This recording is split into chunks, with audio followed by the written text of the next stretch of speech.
Chers étudiants, dans la présente vidéo, je vais essayer de mettre l'accent sur un certain nombre d'outils et d'astuces que permet le logiciel de traitement de texte Word de Microsoft et qui facilite grandement la tâche de la rédaction d'un mémoire, d'un rapport ou d'une thèse de doctorat. Le fait est que, au fil de plusieurs années d'encadrement, je constate que malheureusement, beaucoup d'étudiants, et vraiment beaucoup d'étudiants, maîtrisent mal le logiciel Word, si bien que souvent ils sont convaincus du contraire.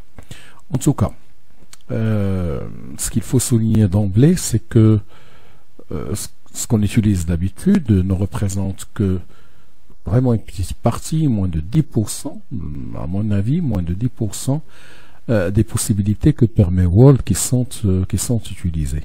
90% pratiquement n'est pas du tout utilisé. Et donc, parce que lorsqu'on parle d'un traitement de texte, c'est pas seulement copier, coller, justifier, gras, italique, souligner, etc.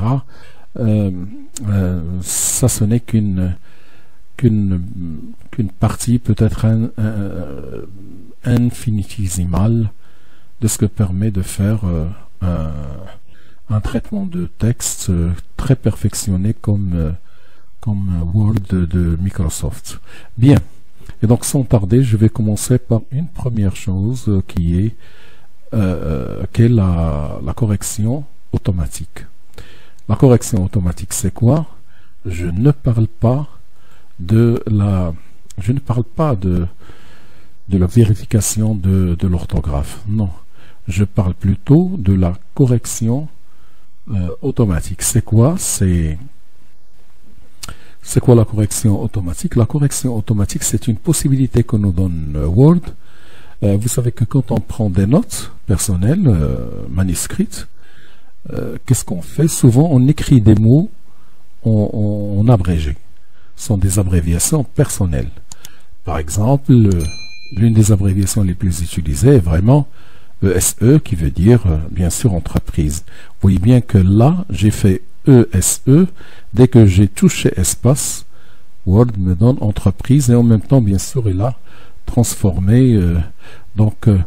Je fais ESES à la fin.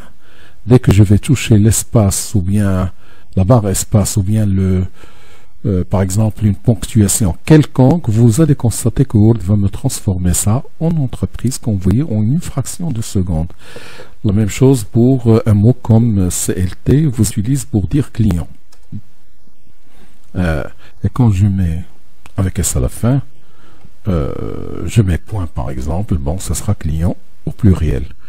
Alors, beaucoup d'entre vous, bien sûr, le traitement que vous avez ne le permet pas. Alors pourquoi? Je vais essayer d'agrandir un peu plus. Donc je reviens à accueil, je mets agrandir d'un point. Et je peux aussi zoomer. Pourquoi? Parce que j'ai un grand espace. Donc pour ne pas fatiguer mes yeux, je vais travailler sur, par exemple ici le zoom c'est 160. Bien. Et donc les lettres sont très très clairement apparu et j'ai un écran, donc j'essaye d'utiliser tout l'espace que me donne mon écran. Je peux encore agrandir davantage, mais ça me suffit. Bien, donc pourquoi? Alors pourquoi pas vous? Si vous essayez sur votre ordinateur, certainement il ne vous donnera pas ça. Tout simplement parce que moi j'ai dit à mon ordinateur, voici quelques abréviations personnelles que je vais utiliser, et dès que je mets comme je viens de le faire ESE, alors il faut qu'il transforme ça en entreprise. Alors comment on fait? Alors on a plusieurs possibilités. Première possibilité, un peu plus longue, un peu longue, c'est la, si vous voulez, c'est la procédure normale. On va dans Fichier, je reviens, on va dans Fichier ici, n'est-ce pas? Alors je vais dans les options. Et dans les options, on a Général, Affichage, Vérification. Donc j'appuie sur Vérification. Et comme par hasard, vous voyez bien ici une option qui est l'option de la correction automatique. Alors là, je lui donne toutes les corrections que j'utilise. Par exemple, je lui dis, quand je fais ESE, oui bien je l'ai déjà inscrite, donc elle est là, entreprise, entreprise, quand j'écris ES, donc il m'écrit S, bien sûr plus d'autres qui sont par défaut. Par exemple ici, S, pour dire est-ce que par exemple, c'est une correction automatique de Word. T avec, quand on ne fait pas l'accent, Word le fait de manière automatique. Mais à part ça, vous avez d'autres abréviations qui sont tout à fait personnelles. Par exemple, quand j'écris F ou bien fonction, par exemple, je l'écris comme ça, fonctionnement, je l'écris comme ça, et ainsi de suite. Donc, je peux ajouter ce que je veux. On va faire un petit test, par exemple, on va lui dire, bon, quand je t'écris, c'est pas moi, 4E comme ça, tu me transformes ça en, je sais pas moi, en élévation. Par exemple, je lui dis ajouter, voilà. Donc à chaque fois que je vais lui écrire ça, donc je lui dis OK, OK. Et donc regardez, donc je vais faire 4. Ah bon, il les transforme et en plus là, il a fait en fait deux choses. Elle a transformé le mot et en même temps, elle a mis le E majuscule parce que bon, il vient après une ponctuation qui est le point. Bien sûr, si je ne veux pas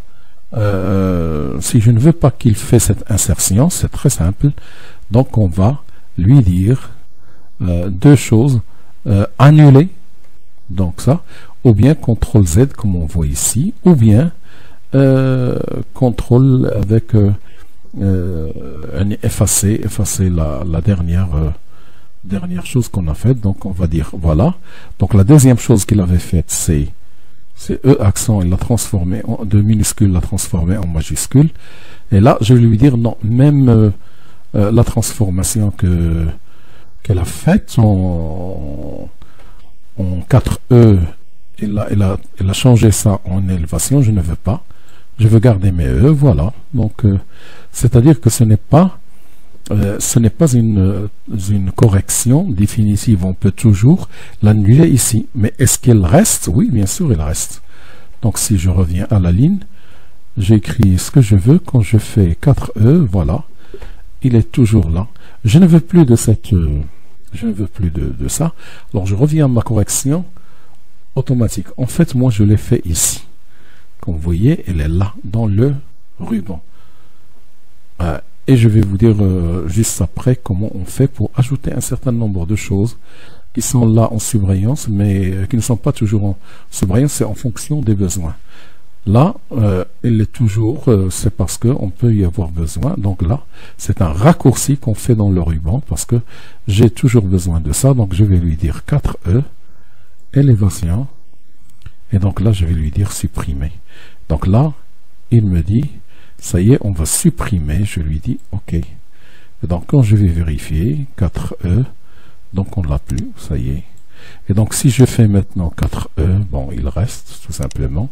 Et c'est souligné en rouge pour dire que c'est une